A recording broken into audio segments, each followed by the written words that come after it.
आजच आदर्श live news चॅनलला subscribe करा आणि बेल आयकॉन अवश्य दाबा। कोण बोलता देणार नाही, कोण बोलता देणार नाही।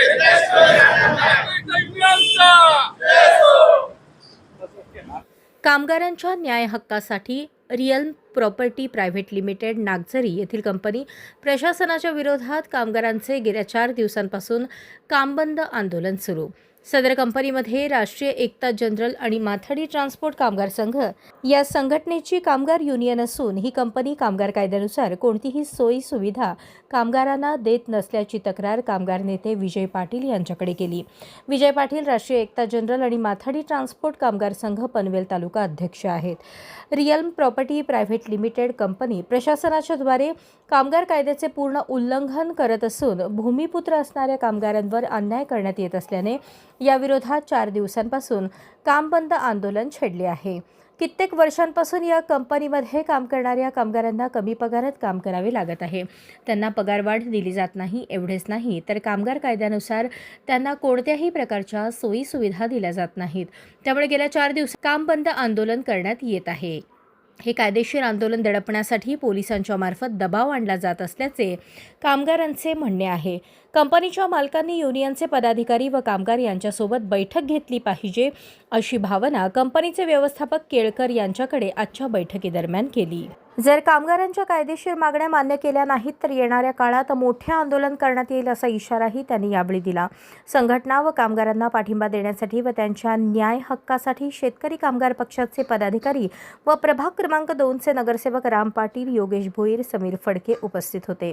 तसेच राष्ट्रीय कामगार संघटना जनरल सेक्रेटरी दिनेश होसगे, कार्याध्यक्ष ॲडव्होकेट मदन इंगळे, प्रमुख संघटक आनंद कौशिक, खजिनदार सागर चाळसे, पनवेल तालुका उपाध्यक्ष जीवन पाटील, पनवेल तालुका सचिव वैभव भोईर, योगेश म्हात्रे, अरुण म्हात्रे, युनियनचे पदाधिकारी, कार्यकर्ते, नेते व कामगार पुरुष महिला उपस्थित होते। यावेळी आमच्या प्रतिनिधीशी बोलताना त्यांनी अधिक माहिती दिली।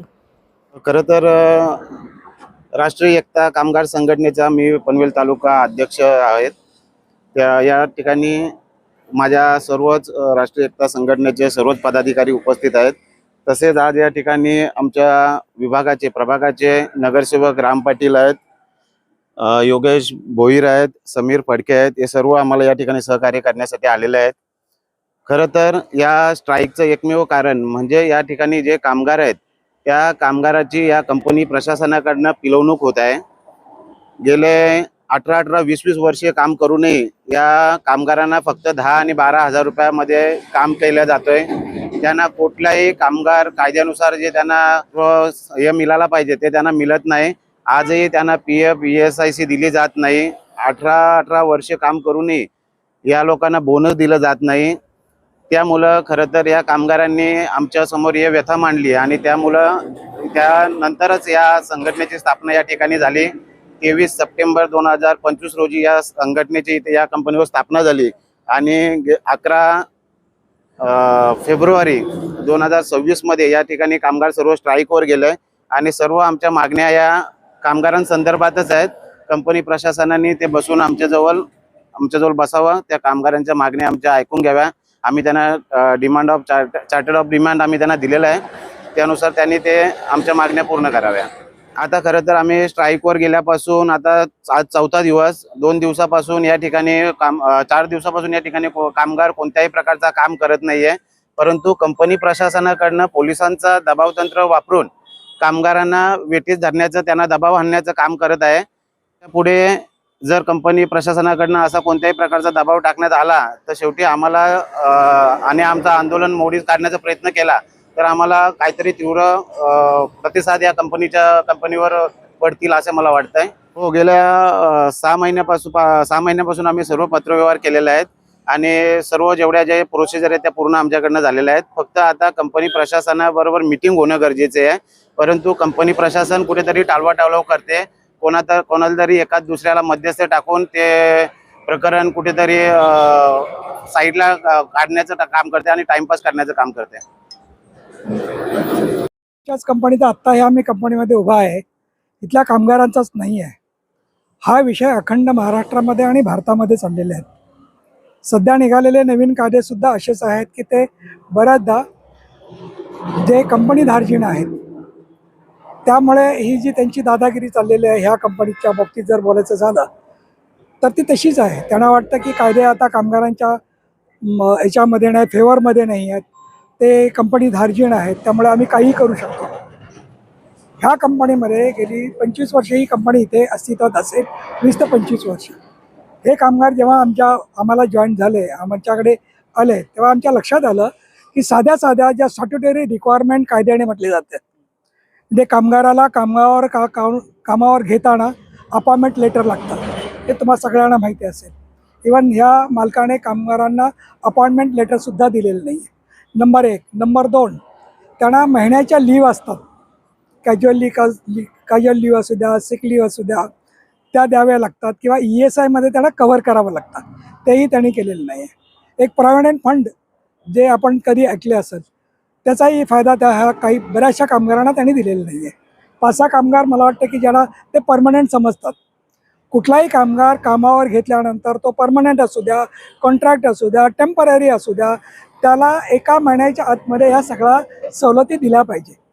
त्यांना फॅक्टरी ॲक्ट लागू होतो, त्यांना ESI लागू होतो, त्यांना गेल्या 9 वर्षापासून, म्हणजे कंपनी सुरू झाल्यापासून 9 वर्ष काय, कंपनी चालू झाल्यापासून त्यांना बोनससुद्धा दिलेलं नाही आहे. म्हणजे हा जो मालक आहे त्याने कुठल्या तरी पद्धतीने आपली फॅक्टरी चालवण्यासाठी, एक तर गव्हर्नमेंट खाती आहेत, पोलीस असू द्या, फॅक्टरी इन्स्पेक्टर असू द्या, लेबर डिपार्टमेंट असू द्या किंवा पॉलिटिकल लोक असू द्या, यांना हाताशी धरूनच हे काम करत असेल. हा लोकल माणूस जो आहे, कायद्याप्रमाणे MIDCच्या कायद्याप्रमाणे जे लोकल आहेत, जिथे कंपन्या आल्या त्या ठिकाणी 80% लोकांना, मराठी माणसांना नोकऱ्या दिल्या पाहिजे. हा कायदा आहे, फक्त ते मागून नाही आहे.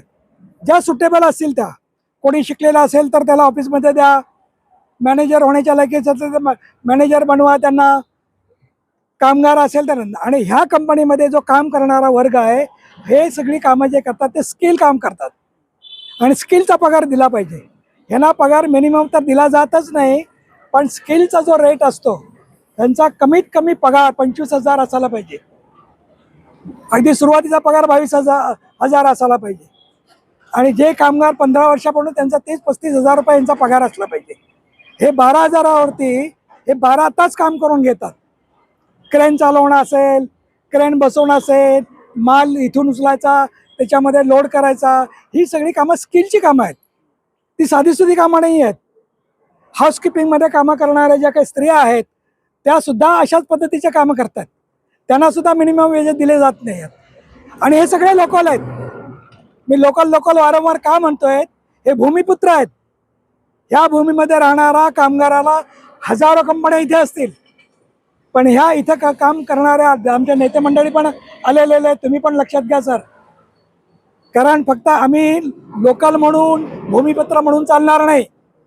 आता कायदे तुमच्या फायद्याचे नाहीत, ते मालकांच्या फायद्याचे आहेत. त्यामुळे तुमच्यासारख्या लोकांनी सुद्धा, आमच्यासारख्या संघटना ज्या आहेत त्यांना तुम्ही सपोर्ट केला पाहिजे. कारण आम्ही भांडणार आहोत त्या हक्कासाठी, कामगारांच्या हक्कासाठी भांडणार आहोत. आमची युनियन गेले महाराष्ट्रामध्ये काम करत असताना, अगदी पालघरपासून काय आमच्या कंपन्या आमच्याकडे आहेत, आम्ही जिथे गेलेलो आहे त्यांना आम्ही न्याय दिलेला आहे. काही आमच्याकडे मालक वर्ग असा आहे, त्यांना ज्यावेळेला आम्ही सांगितलं की हे सगळे हायली क्वालिफाईड लोक युनियनमध्ये काम करतायत आणि सांगतायत, त्यांनी मान्य केलेलं आहे साहेब. मॅनेजरच नाही, सुपरवायझरच नाही, तो अज्ञानी आहे. न्याय देण्यासाठी आपण पुढील काय भूमिका निभावतो? आम्ही आंदोलन करू, त्यांना न्याय मिळालाच पाहिजे. न्याय का नाही मिळणार? तो हक्काचा आहे, तो हक्क आमचा आहे.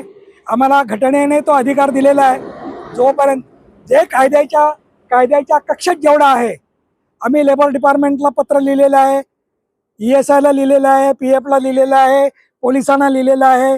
आता ते मालक वर्ग काय करतो, बऱ्याचदा खोट्या तक्रारी करून तिथे काय सुरक्षा काय म्हणतात त्याला, सुरक्षा धोक्यात.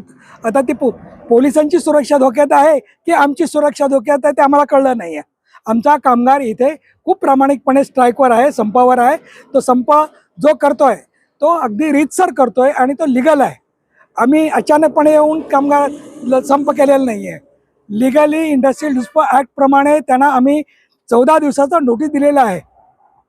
त्यांना सांगितलेलं आहे आम्ही का करणार आहोत की कामगारांना तुम्ही 12,000 मध्ये तुम्ही राबवून घेता. आमची मुख्य मागणी जी आहे ती पगारवाढ करणे आणि बाकीच्या स्टॅट्युटरी रिक्वायरमेंट आहेत, PF बोनस, ESIC लीव वगैरे हे देणं आहेच.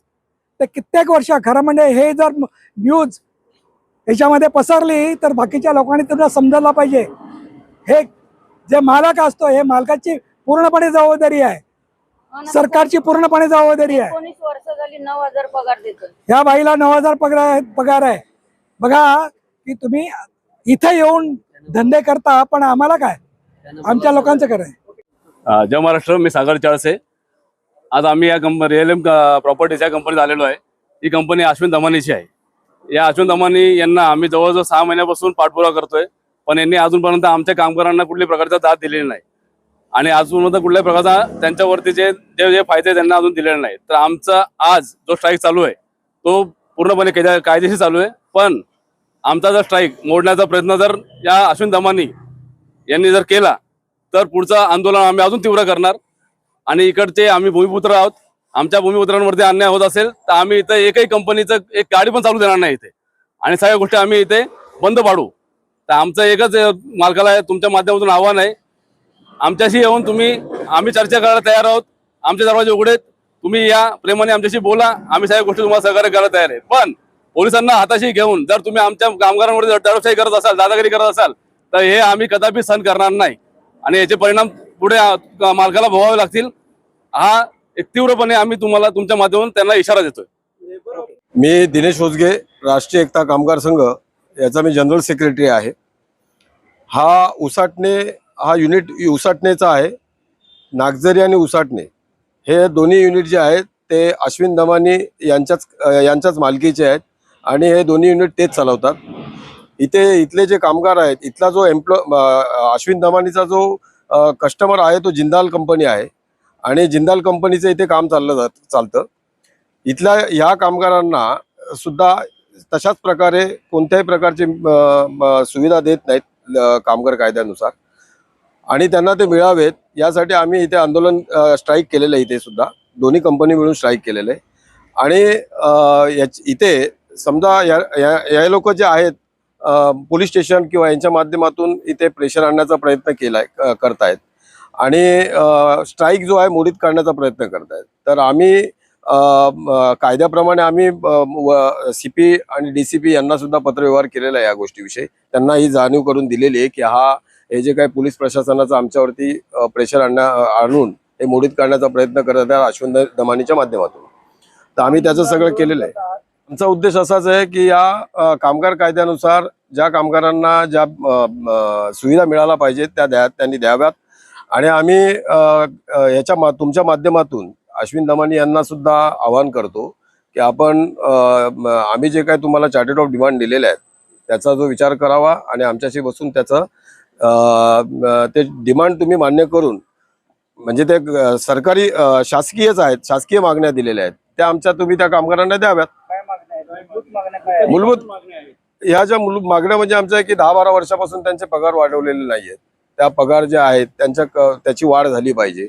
परत ज्या शासकीय सुविधा आहेत म्हणजे बोनस झाला, PF झाला, ESIC झाला, युनिफॉर्म झाला, अपॉइंटमेंट लेटर झाला, या सगळ्या ज्या मागण्या ज्या आहेत त्या लिगली आहेत, कायदेशीर आहेत, त्या त्यांनी त्या कामगारांना द्यावा. पनवेल आणि नवी मुंबई व रायगडच्या ताज्या घडामोडी पाहण्यासाठी आजच आदर्श लाईव्ह न्यूजला सबस्क्राईब करा आणि बेल आयकॉन दाबून रहा अपडेट. न्यूज व लाईव्ह साठी संपर्क करा 9619 880095 आणि 9653 119523.